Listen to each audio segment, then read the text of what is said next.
Welcome to the Bill Walton Show, featuring conversations with leaders, entrepreneurs, artists, and thinkers. Fresh perspectives on money, culture, politics, and human flourishing. Interesting people, interesting things. Welcome to the Bill Walton Show. I'm Bill Walton. I'm back today with my great friend and leader in the American movement, Matt Schlapp. Matt Schlapp, you know, is chairman and CEO of the American Conservative Union, which sponsors CPAC, which is coming up, I think, next week. That's right. We're here to talk about Matt's powerful new book, The Desecrators, subtitled Defeating the Cancel Culture Mob and Reclaiming One Nation Under God. It's a book flat out about patriotism and faith and their enemies. And Matt put it pretty well as he writes in his introduction, the country we pledge allegiance to and the truths to which we adhere are being attacked by evil forces that hate both America and the church. Our country was formed in the crucible of a Christian culture, and no nation on earth should be better complement to the many moral, these many moral teaching that shape the Western world. Yet today, the so-called progressive left wants to bring all that to an end. Matt, well spoken, well said. The title, The Desecrators. How'd you come up with that? Well, I give a lot of credit to this book to my co-author, Diehl Hudson, who is somebody who, as a former academic and someone who got involved in politics to help George W. Bush and others and help Donald Trump substantially, he called me one day and he said, this cancel culture thing, because he had approached me on writing the book with the publisher. And he was like, you've been canceled. You understand cancel culture. You got to tell your story. I was like, I don't have time to tell my story. He's like, well, I'll help you tell your story. That's how we got the book. And then he called one day as we were writing these chapters, and he was like, this is more diabolical than just cancel culture. Cancel culture is, you know, you have a political view. It's outside the mainstream, or I think it's outside of the mainstream. I have power. I'm going to silence you. He said, this is much deeper than that. And what we came to realize as we were writing is that everything that's good, that's true, that's holy, that's inspirational, that brings human joy, it's under attack right now in a coordinated fashion. How could that be that everything that is transcendent and good and decent about life is on the ropes because of what the left is doing? Desecrator means what? To me, that's much more of a spiritual definition. Okay. It's the idea of not I have an opinion, you have an opinion, but it's about, think of what someone does to a holy site. Yeah. You try to desecrate it because you know how powerful it is in people's lives, and you want to kind of like remove its sacredness.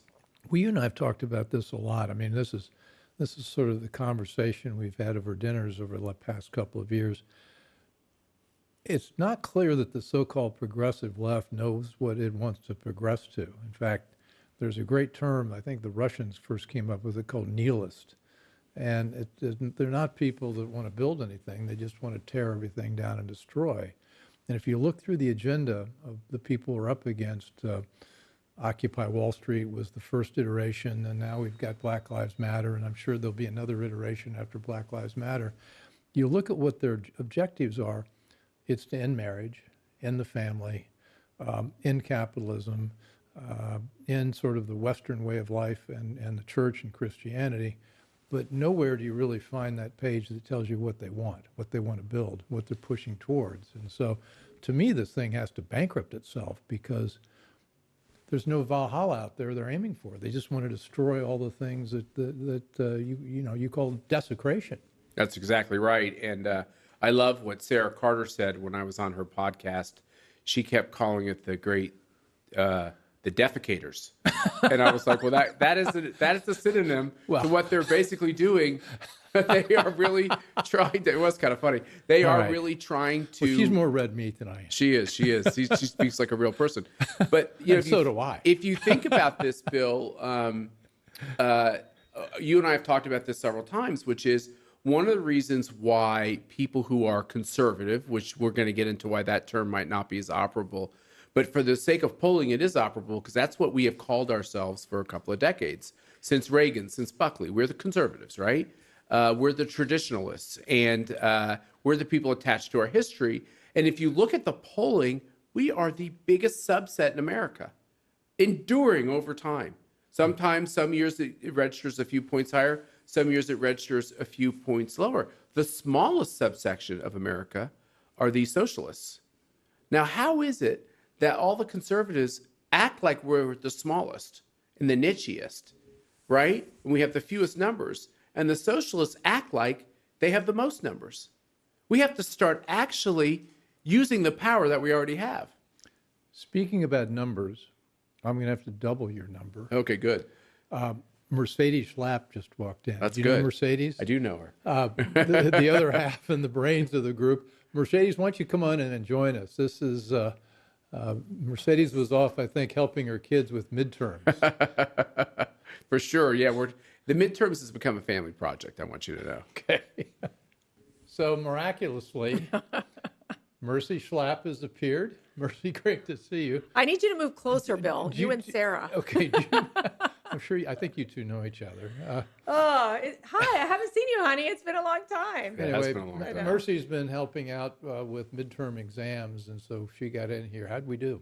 Well, we'll see how they do. They've been hanging in there. It's a stressful time for these teenagers for so many reasons. I mean, Bill, just even the fact that they've survived this COVID mania is insane, because you've seen the mayor of D.C., they go to school in D.C. We've got 5 girls. 5 girls. One's in Notre Dame. One's off to college, and Yeah. 2 go to school in an all-girls Catholic school in D.C. And when you're talking about mask mandates and vaccine mandates and just the psychological impact that it's having on all these kids, let me tell you, they're going to have long-lasting, I think, negative effects on them. And, so part of this is really trying to make sure that you provide that support to them, even pray with them before even just midterm exams, because things have been so chaotic in their lives for the past few years. For a woman who needs no introduction, let me give you a brief one. She's the co-host of America Uncanceled. The other host is sitting right here with us, Yeah. and you were a very big deal in the Trump White House and the Trump campaign. And Now I'm a big deal as a midterm exam tutor. That's what I Proctor. feel like. Okay. Schlapp had to take over this morning because I think I was more stressed out than the girls. And I was like, Matt, you just got to manage them. I can't. It's your job. Do you know what I taught them, Bill? My first rule. We all have rules, right? My first rule in life is don't panic.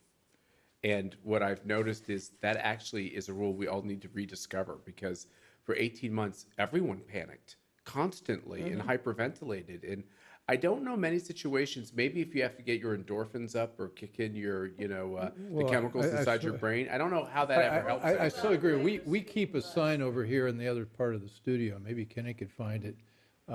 Keep calm. I saw it. It was in the shelter in London where Winston Churchill conducted the war effort, and this is one of my favorites, and it's pretty close to yours. Yep. Keep calm and carry on. That's right. I got to text that to the girls before they take their exam, let me tell you. And when you're married to a Cuban, Bill, and you spent enough, Well, you you're and the Sarah, Cuban, yeah. you and Sarah spend a lot of time with both of us and with our children. I feel like I'm always panicking, so I don't really. No, you We're just more emotional. I would just say you're very high energy. You're not Jeb Bush. It's a high energy. That's okay. Well, I remember you tell a story in your book about meeting Trump and how you were there with Dan Schneider and with another board member to pitch Trump on supporting ACU. And the other board member, who was unnamed in the book, didn't want to pitch the ACU idea. He wanted to pitch Jeb Bush as a candidate. Oh, yeah, no. And what did Donald Trump say about Jeb Bush? He's a loser. That hasn't changed much. Yeah. That was your first meeting with him, right? That was actually Mr. Anna Navarro, Al Cardenas, who was the chairman before me, who has now gone on to marry one of the co-hosts of The View and become quite liberal in his politics. Yeah, sadly. But yeah, no, that was a meeting for the ages, and of course, the best parts of those meetings I can't really say because I do have some comportment and dignity about myself, and I do consider Donald Trump a friend as well as a great president, and he says great things. Some of them should not end up in books. And Bill, I don't know if you all talked about this, but obviously with we're just getting started. Oh, we are. Yeah. Okay. With the allegations that you have the Clinton campaign spying on the Trump campaign, who knew what? Did Hillary Clinton know? Which I predict she knew exactly what was going on. And what they did to try to not only cancel President Trump, then candidate Trump, but to create these false narratives about him. It just shows you how corrupt the political system has become and what the Democrats will do. They will do anything they can to not only destroy the other side, but also like just to break it all down, even if it's illegal acts. And that to us, I think has really, I think in this past week that we've been talking about it, it just shows their hatred for Donald Trump was to do everything they can to stop him, destroy him, discredit him. And now I think it's all backfiring. Can I amplify that a little bit, Bill?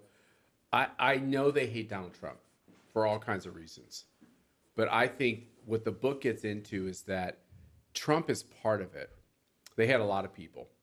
They're trying to cancel and destroy a lot of people. And we use this term desecration because I think at the end of it, the reason why they hated Trump the most is because he got the joke. He knew what they were all about. He knew exactly what they were trying to do. He knew how sinister it was.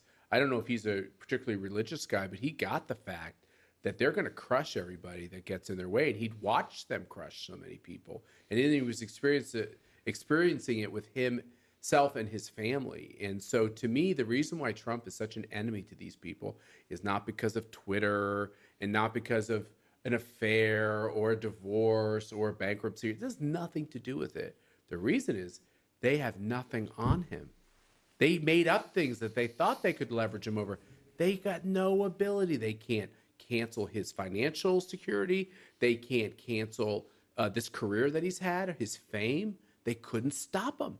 And the only way in the end they could stop him is, this incredible tale of Russian collusion, 2 impeachments, and then an election with fraudulent voting. And handing everything to the FBI. And then the FBI running with it. That's such a disgusting part of this complicated network that we're seeing. What we've learned about their infiltration of our institutions is really a problem. This is the Bill Walton Show. I'm here with Matt and Mercy Schlapp, and ostensibly we're here to talk about Matt's book, The Desecrators, although I suspect we're going to talk about everything under the sun. I hope so. Let me ask you guys a question. I've got a colleague from my old world of being CEO of a publicly traded financial. He runs another one. He's on the left. And he sent me a note after one of the shows. He said, a lot of your guests are for Trump, and you did a show on ethics. And how can you do a show on ethics if you're for Donald Trump? And I haven't gotten back to him yet because I'm just trying to, it's sort of a delicious setup for me. How would you answer that question? Because I would first start thinking about Joe Biden's ethics and maybe the $35 million he's gotten from various foreign countries. I'd like to paraphrase Jesus Christ, who George W. Bush once said was his favorite philosopher. That's the ultimate appeal to authority. Beware the man who is fasting and wears a gaunt look on his face. Beware the man that is involved in deprivations and walks around with grubby clothes and like a bad look on his face. Those people that are portraying piety and holiness and ethics are oftentimes the biggest frauds. This is the oldest story of the human story, and the Bible and Jesus captures it perfectly. Sometimes the holiest person. Do you remember which book? It's all over. Quote that. It's all over the New Testament. This is the problem with the Catholics. We never know exactly what reading is this, so we got to go back. We're really good with saints and the Virgin Mary. Well, I think a pretty good quote is "Beware the Pharisees." Right? These were supposedly the rigorous religious men who were the examples, and Jesus's point was he'd rather hang out with Mary Magdalene, who had basically been a prostitute, than hang out with these phony people who were supposedly so ethical. So I think in life, I've come to the point where, I'm really skeptical as to who these paragons of virtue are. And what we put up as the paragon of virtue in Republican politics is, do they have good hair and a red tie, one marriage? Okay, maybe Ronald Reagan had 2. Do they have these beautiful kids who are perfect and look perfect in the photo? You're describing Mitt Romney. Exactly. Stop. Exactly. He has all the outside appearances of morality, yet he is aiding and abetting. He marches with Black Lives Matter. Exactly. Yeah. He marched for abortion for 9 months, Yeah. and that is unforgivable to me. He was pro-abortion, just to be clear. Well, Yeah. and Biden's pro-abortion and Kamala's pro-abortion, and they're extreme in their policies. I think when it comes to, I think we always talked about this. We always said, Trump is he's not a churched person, right? He has a lot of flaws. But did he do the right things? Did he implement the right policies to help America and to help Americans prosper? We weren't looking to elect a priest or the Pope or someone like that. We needed a doer who can come in and basically break the China in Washington. And that's actually kind of interesting. Good. He broke two Chinas. Not only the China plates, but, China. He broke the and that's where he he beginning to. That's why they got rid of him. That's we right. both have spent a lot of time with the president. And, of course, do you wish he would tweet less or not be so, just trying to attack someone personally? Yes, I would like that. I advised him plenty of times not to do that. But I also recognize that he was willing to take on the fight. He was doing what he could to be the voice of those that needed help and that were the forgotten men and women. And he did a fabulous job for our country. And he got look at Biden. Biden could be the most ethical person, but he is destroying America in the process. But we're not saying that. Right. So this goes back to your friend, Hillary Clinton. What's ethical about spying on the Trump campaign and making these false accusations? So I think that, I think going back to your friend, it's like it's figuring this out of these candidates are not perfect or these presidents are not perfect, but what are they doing? Well, we don't have a perfect president. Right. Anywhere, anytime, ever. Never have had. Never have. But I come from the world of the MBA world, finance, CEO world. There's a tremendous book called The Effective Executive by Peter Drucker. Do you ever read it or hear about it? I've read a lot of Drucker. Well, his point was that you measure people by their effectiveness, by what they bring about. You're measured by results. And so he said that I've interviewed 53,000 CEOs. I exaggerate, but he knew everybody. And he says they're fat, they're tall, they're sober, they're drunk, they're white, they're black, whatever, and they all have something that's effective that doesn't depend on who they are. They just know how to make things happen. And that's why I think Trump is one of our best presidents ever, because if you look at what he accomplished in 4 years, it's staggering. And I'm telling you that. Yeah, and he did run the White House, and I would say the I don't think I would have administration. wanted to work for him. You guys did. I think he would be Oh, very you would tough. have loved Would he be working fun? for him. Oh, Bill, you Okay. would have loved every moment, He every wouldn't have challenge, liked every working for debate. some of those nitwits he put in his senior positions. You probably wouldn't have enjoyed that. No, you but- would have loved it because with Trump, with everything good and bad, he loved his job, and he had fun in the most challenging of times, and he was able to just deal with every crisis that would come his way. And so you would have loved working with him. But I think we're facing with this challenge. We're facing the challenge of where we are now, as a country, where we're headed. And it is just simply unethical to move this country towards a socialist country that literally destroys the spirit of every American. And that, to me, is the biggest argument you can make. That is unethical. Taking away someone's freedom, canceling them because they have an opinion or a dissenting opinion, like they've done to these doctors who simply question simple things, whether it be the vaccine or the mask mandate, and they get shut down. Fired. That is unethical. This is America, where we're big enough to have diverse opinions and challenge each other and talk about your view versus that other person's view. And that is what I think is what we're losing in this country right now. Well, this may be one of the places to bring up what I admire about the two of you so much, is you've gone through personal hell in the last year. After Biden 2 came years. in. Feels like a lot It's longer 2 than years. a year. Okay, But yeah, well, you're right. No, Yeah. I mean, Don't worry, Matt's hair has been white for a long time, but yeah, it's been about 2 years of pain, and you all have experienced it with us. I mean, you all have been there when we've hit the tough times. We hit the skids. Well, they've got an enemies list of people who work for Trump. They're not supposed to hire people that work for Trump. Yeah. You're on that list, Yes. and that's still something I'm that's on out the there. Antifa execution list. That's always interesting too. I mean, that's the stuff they do. They send death threats, and this is what we deal with. And you've had people in your neighborhood come up to you and your kids yes. and tell you you're terrible people. I don't know what else they've said, but it's been a very, very It's kind of a personal. weekly thing. It's a weekly existence in the swamp. And then you had a consulting business basically advising big companies Yes. on how to deal with the Trump world, and it's a And Republicans. and yeah. Republicans, and it's they need help like that, but they won't touch you now. No, they hired a blogger. I have my own opinions on who hired and paid for the blogger, but the blogger went to each one of these Fortune 100 companies, and basically said, you have a racist who you employ, and you either fire him or we're going to call you every day and call you out publicly. And so a lot of these people who had hired me were my friends, and they would say, don't worry, we know Stick you're not by a you, racist. yeah. And then like by Tuesday, I was getting pink slips left and right. And by the way, it just took one.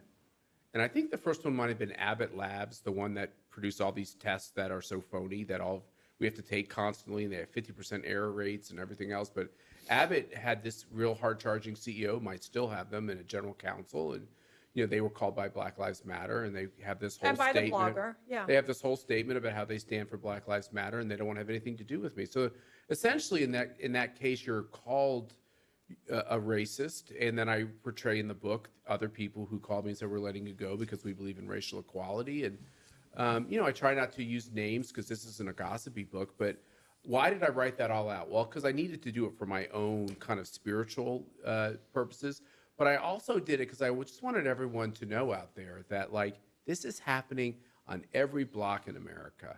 Whether you're a mailman or a CEO or an NBA player like Enos Freedom or that woman in or a- Levi's right, company yeah, where through the Yeah. brand, we're the trying to brand pay her executive, off to shut up. or the coach who says, no, I'm not going to teach the kids that they're in the wrong gender or whatever. Like all of this has been going on, this kind of insanity, and I just wanted them to understand that if I can say it and have the consequences for saying what I've said, they could do it too. Well, I want to just make sure that it's on record, which is why we're talking about this right now. The price you guys have paid, and instead of knuckling under, you doubled down. Yes, that is And right. you redoubled your effort. So instead of running off and saying, gee, I didn't mean any of that, you write a book like this. Which is stupid. I mean, it is. If I was smarter, I would have said when that first person called. He's very honest, Phil. You got to give No, him but that. I know. If the first person who called and they said all you have to do is apologize for what you said, and I don't put all the tweets in the book, but if I were to go through all the tweets, if I had the capability to go find them, The which I really tweets don't aimed at have. you. No, the tweets that I sent on Black Lives Matter, it wasn't even on Okay. television. Which was Right. literally getting from the Black Lives Matter website how they don't believe in nuclear family, how they believe in defunding the police, how they believe in pretty much late-term abortion, and bringing that up and, And it was- highlighting and it was that. all on their And website. then All on all their of a website. sudden, Yeah, I've Schlapp looked at is the a website, racist. yeah. And then one company decided because Schlapp made a critical comment about basically saying Christopher Columbus shouldn't be canceled, and they're like, well, I mean, Christopher Columbus is a bad guy, and so, we have to fire you. The best was that one guy who fires you and then says, can we still be friends? And Matt Schlapp was like, absolutely not. That is not what I said. Well, what did you say? It was a lot more colorful. Okay. And I was very clear that you wouldn't want to Well, be. this is only going to be on CPAC now streaming, so you're among friends. Bill, we get more views than CNN, so get with it. I know. It's I'm true. part of that. It's great. So the point is this, and I bring this up in the book, which was the very fact that after he fired me for being a racist, that he then texted me to resume the friendship, that was proof of the fact that he knows I'm not a racist.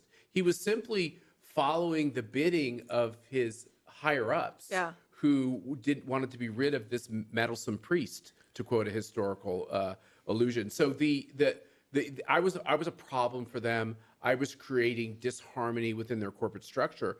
But my point back to several of them who would listen was, hey, look, I get it. I'm just a consultant. Consultants come and go. Fine, you get rid of me. I was like, but how are you ever going to give a PAC check to a Republican again? Because eventually everyone's going to figure out what this whole Black Lives Matter thing is. Which they And have. we're going to have a lot of dead Yeah. people on the streets when these cities defund their cops, which is exactly what happened. And now we realize the extremism of it. And now what did they do next, Bill? Well, I want to circle back into this with what you're saying with the book and the desecrator and the nihilist and whatever word that Sarah He's going Carter to change used. the name of your book, sweetie. This is the It's going Bill to be the Walton. nihilist. This is the Bill Walton show. I'm here with Matt and Mercy Schlapp. We're ostensibly talking about his book, which everybody should buy, The Desecrators, because it tells the truth about what's going on.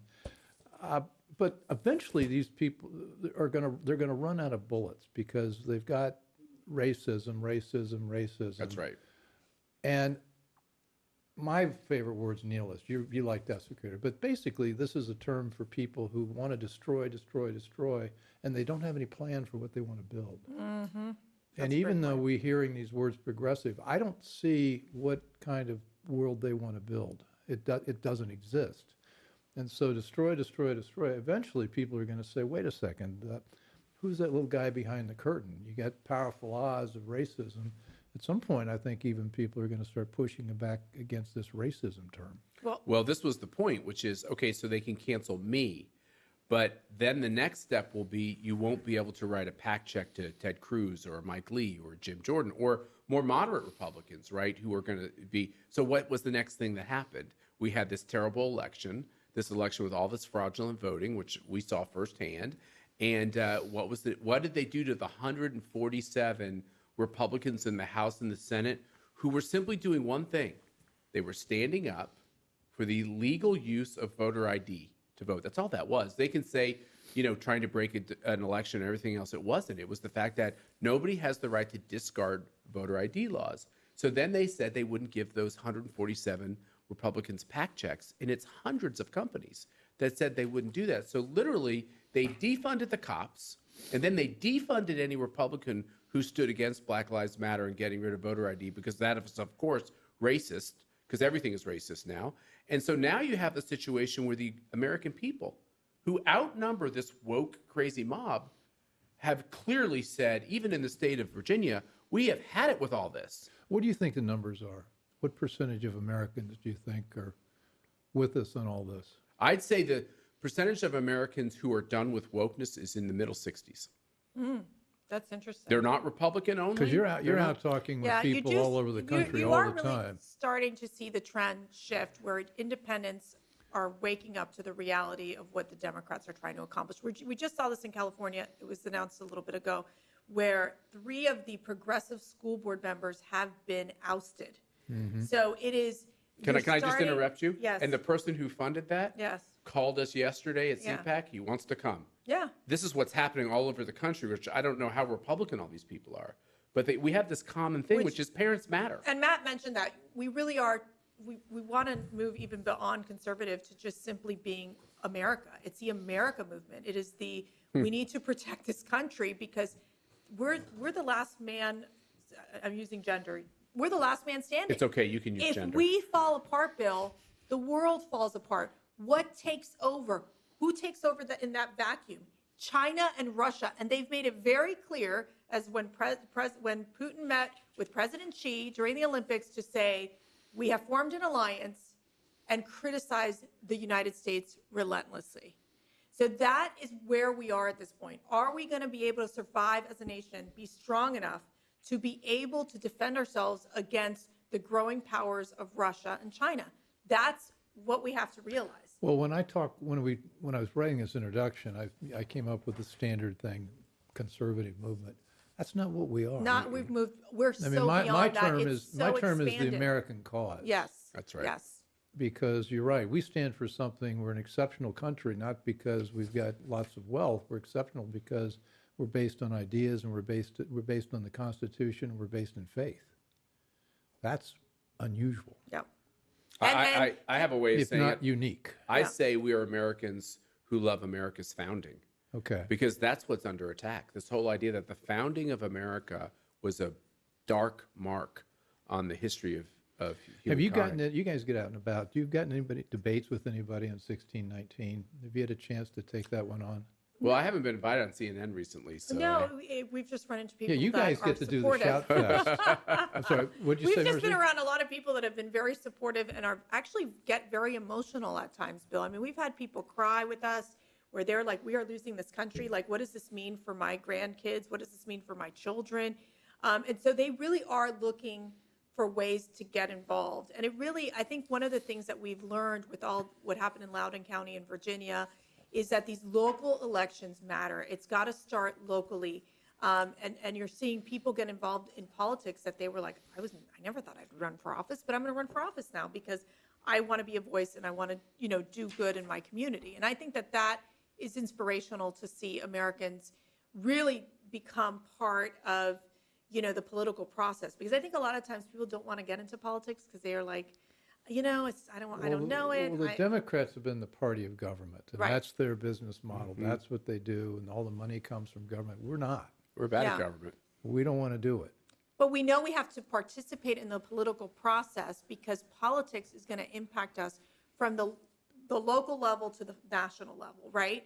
So that's part of where you're seeing people that the one thing Trump did bring in were new voices and people like my sister's a perfect example, never been a political person, always been in like media and advertising. And all of a sudden she has her own group of 400 patriots that she can contact at any time because she loves what the president has done and knows what's at stake in this country. And those are the type of people, this organic movement of people that are saying, I'm part of this America cause. And I think that that's really inspirational for us. I mean, it really is. Well, we're right at lines of action. Your last chapter in the book is called Summing Up and Getting Serious. And my favorite first subhead is, it is as bad as you think. It is. Good point, Schlapp. Yes. Accept the new reality so you can change it. Yeah. I think the big problem that conservatives have and conservative leaders have is we have these lofty notions of the way life should be. And it's fine to talk about that. And it's good to read books about our history and the way things were. There's great songs about the way things were, but I just don't want to spend much time on it.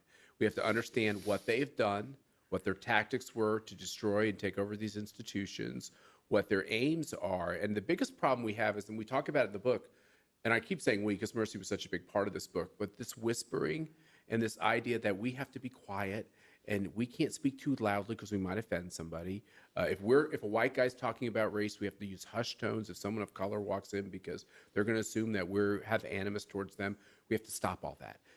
That has been decades and decades of us not feeling like we have a voice that matters or that it can be canceled. So this cancel thing started a very long time ago.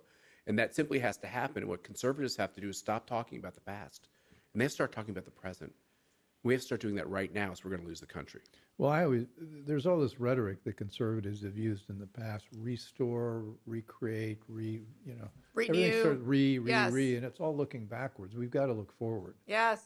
I mean, even our Constitution, which we love, most people don't know about. So we even need to talk about that in a way that talks about what it really does, is it recognizes the people are not angels. And you need a form of government to keep power from concentrating into a few hands. That's right. Which is where we are right now. That's right.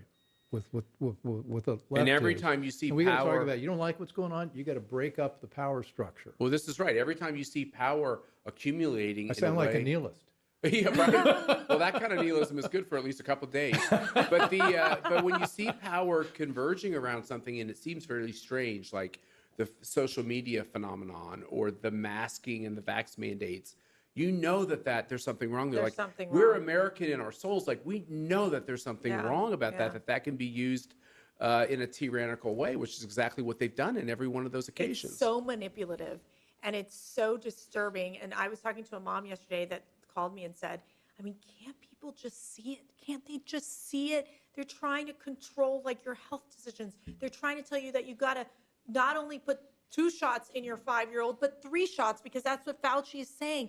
They have these kids in masks. I mean, I can tell you stories of Lucia. Her best friend, Alicia, is so scared of taking off her mask in school. And even the because CDC. and that's what That's they right. created, fear in these kids.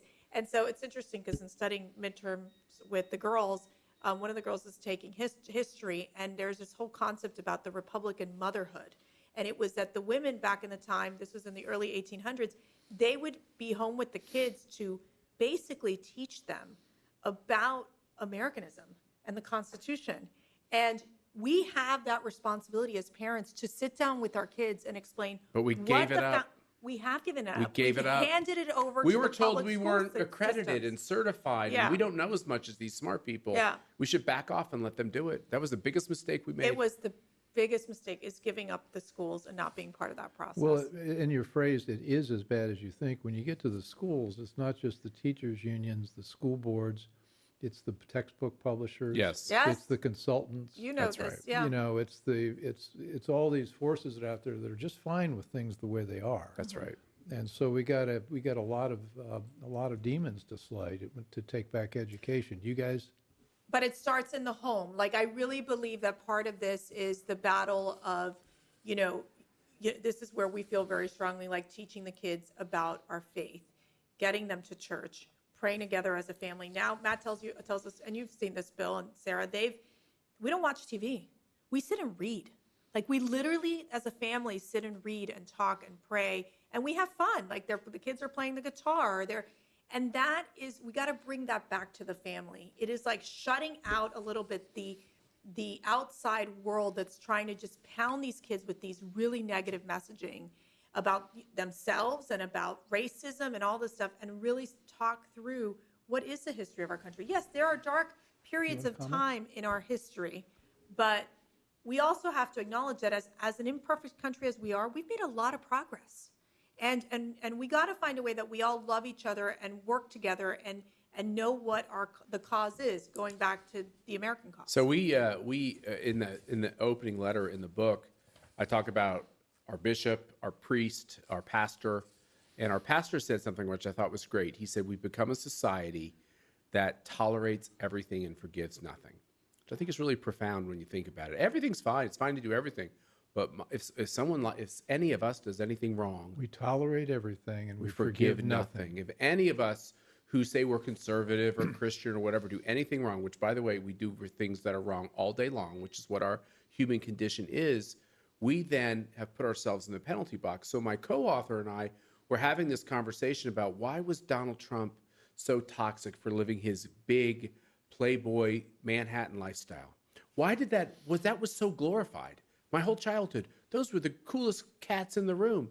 Then all of a sudden he decided to be in politics, and now all the moralizers came out and said, what a horrible guy. What a terrible guy. He's a selfish guy. He's a rich guy. And we thought about this as we were writing the book. We're like, that's the way it works for anybody who wants to be a Republican or a conservative or, someone who loves America, is you have one foot fault, we will end you. And what we have to start doing is when they end us, we just simply have to not be ended. And so why did I write that book? Because they ended me. I was done, and I thought, okay, I could do what everyone does. Take a month off, don't say a word. I've known you for a while. You're not done. I'm not done. And I thought, well, let's double down on this thing. Okay, you say I'm a bad guy, and I've committed a foot fault, and I'm immoral for all these reasons. Guess what? Again, I get to write my version of events, and guess what? I think I win in the end on this. I encourage everybody to read this. This is a fact. Summing up and getting serious, you've got one subtitle here: reciprocity. Republicans and conservatives cannot be the only victims. Yeah. That's right. And Trump taught us this as well, which is, so we get into office. Mercy worked for President Trump. You were on the transition. We get into office, and what happens? Within a nanosecond, there will be a special counsel and an ethics investigation. It's happened to every national Republican since Spiro Agnew. It's in their book of tricks. So you know it's coming your way. And what do we do in face of investigation? We start to cower. We hire lawyers. We say no comment when they say the worst things about us. It's what all Republicans do. And they get into office, and they actually commit outrageous unconstitutional infractions. Certainly every president that's been around since I've been alive, maybe not Jimmy Carter. And what do we do in that phase? We say, wait. We should be fair about this. We'll have the authorities should look at it, but we don't press too hard in, because there's an unwritten rule in Washington for Republicans. It's a Democratic town, and Republicans better tread carefully when it comes to these questions of ethics. And I think another thing that Trump taught us is to say, stop doing that. When they come after you for something little, why don't you go after them twice as hard for what they did that was big? Yeah, the counterpunch. That's right. This is the Walton Show. We're talking with Mercy and Matt Schlapp about what are we talking about here? Everything. About taking back our country, if we can. this report that came out that showed there really was spying on the Trump campaign, it really did happen. They really did penetrate the servers of the White House. They really did do all that. Do you think this is going to have any effect? Well, I sent a tweet out this morning thanking Hillary Clinton and the Biden team for selling out all the premium tickets at CPAC, because there is great enthusiasm for this idea that everything they accused us of being, they are. They accused us of breaking all these rules and for Trump to being this extraordinary lawbreaker while he was president. But what you really see here is proof through the 17 pages or 27 pages of this initial document. By the way, this document is only public because one of the defendants wants to change their counsel. And that is why we had this first public description of what Durham has. This is not even a first step. Yeah. This is a tiny little baby step. Yeah. He's got a lot more to come out behind it. And he's been methodical, I think almost too methodical. So what the left wing is now... Did he have a lot of this before the election, do you believe? My guess is yes. And that's how we play the game. Let's face it. We don't do things like withhold a vaccine before an election because it might help the other side. And that was the talk. We don't do things like that. Exactly. And they do. That's the talk of like the pharmaceutical company holding the vaccine. And we have very good source on this, holding the vaccine before the election coming out. I mean, it is all politically calculated. It was all about getting rid of Donald Trump. And I think when it comes to this story on Hillary spying on the Trump campaign and the White House, what I'm concerned about is the media, mainstream liberal media's role in not covering this. We saw them botch the Hunter Biden story so badly. And now I think this is going to be part two, where they will focus on everything else, try to continue to hit Donald Trump because that's the person they're always focused on, and not cover this in an objective way. And so that's why it's so important for us to continue to, talk about this report, talk about how corrupt this Clinton campaign was, and really digging down on who knew what in terms of But it doesn't stop spying. with the Clinton campaign, right? So the ball is carried by the Clinton campaign. Handed over to the FBI through the CIA. And these government contractors. So this went well into the Trump administration. Yeah. Obviously turned into the FISA But it court. looks like the Obama White House was helping him on this. That's right. Sure does. And all that information inside the White House servers was all part of this. And who was Barack Obama's vice president? Goodness. So you start to unpeel this onion, and you realize that there's quite a cabal that was very well aware of the steps they were taking. And I think the Republican Party has been very sheepish in making these charges. I was on Twitter yesterday. I called for Jake Sullivan to immediately resign. Here's a person who was one of the top advisors to the Hillary Clinton campaign, came out publicly and said that Trump was colluding with Russia through this bank, and now he's sitting over there at the White House as the national security advisor. How does that happen? Yeah. How is there not just a cacophony of voices saying he must step down now? No. We've got a couple of minutes left. The elephant in the room, Donald Trump. Right. What happens next? Are you going to go? Or No, you you can go because you have we have a little bit of a different opinion. I don't know. You go first. You mean in terms of running for president, Bill? Yeah, it's a question in everybody's mind. I mean, First of all, I told you that CPAC is selling out thanks to all these dark forces and the American people saying, wait, maybe it is as bad as I think it is. And Donald Trump's going to be there. And it might be the first time that he really addresses some of these allegations. And I think he's very fired up to know that his administration could have been spied on for all 4 years in the campaign before it and the re-election campaign.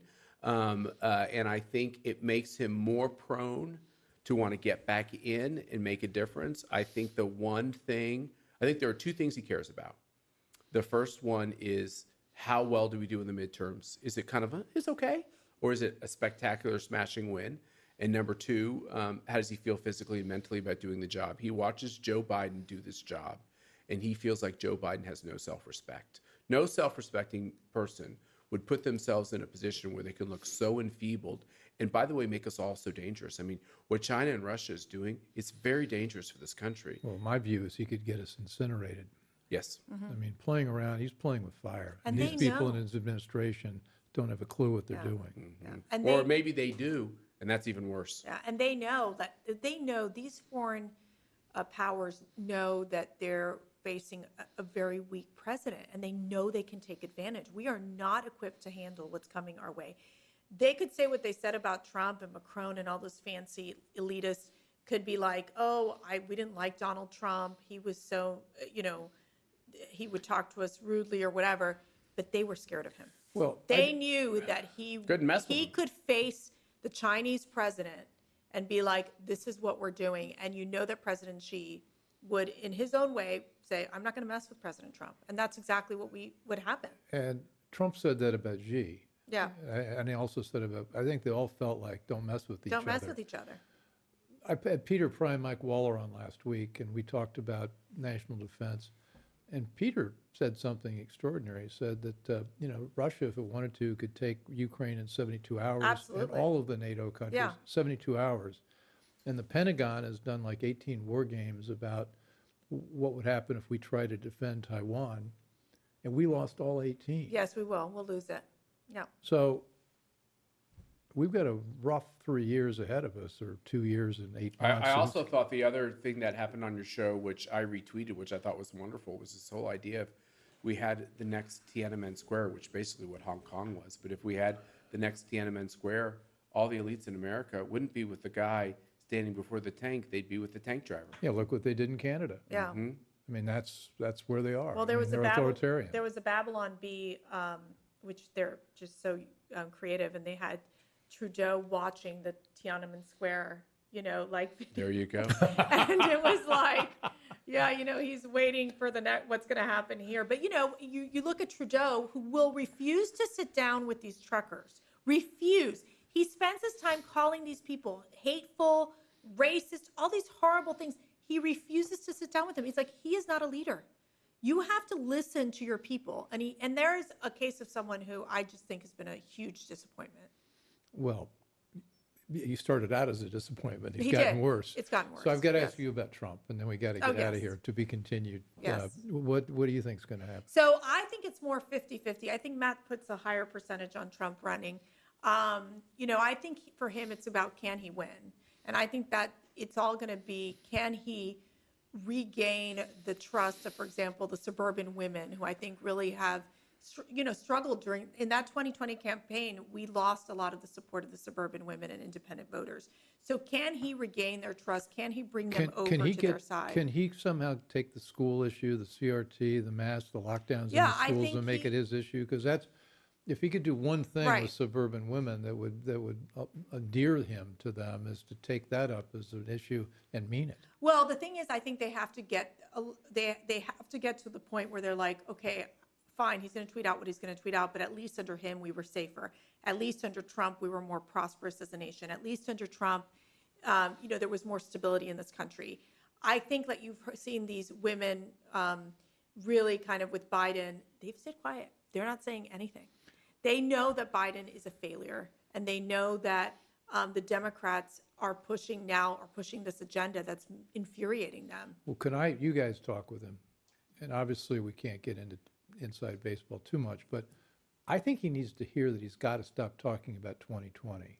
Him talking about that election and it was stolen, and we believe it was stolen.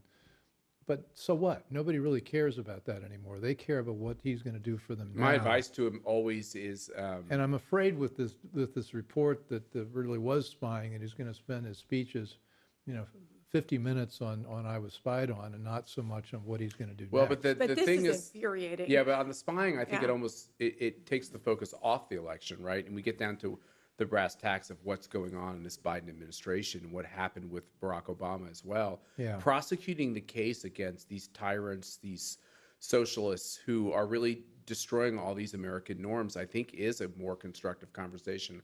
On the election, I think what I fear is that if we don't talk about it, we enable them to get away with it again, because they'll do it again. So use it as I'm just saying proportionally. Yes, not- that's You're saying right. maybe It's the a president not springboard. focused It's a about s- it. it's a Get some springboard. surrogates to do The it. surrogates. Speak about it as a springboard to Yeah. what you would do differently. Yeah. So I think he has to talk about it, but he can't just neurotically focus on it, because I think we all want to know what we're going to do to change things. Right. This has been fun. More to come. Did that last like 5 minutes? What was, I mean, how long? It takes. We just get through. So this is The Desecrators, a book everybody ought to have and read, written by Matt Schlapp and Diehl Hudson. I suspect one of the third silent co-authors also sitting at the table. She wrote the introduction. I did write the introduction. Which yes. was really She was good. my Thank editor. you. When I had COVID, she was editing it while I was lying on the couch. I don't even know how I did not get COVID at that time because I was literally sitting next to him going, oh God, please don't let me get COVID. But Okay, so I didn't. He got it. Sarah's off in this camera. She's got a lot to add to this, but she Oh, won't She jump does. in. She was too quiet. Anyway, Mercy Schlapp, Matt Schlapp, thanks. We'll be talking soon. I'll see you next week in Great. Orlando. Yeah.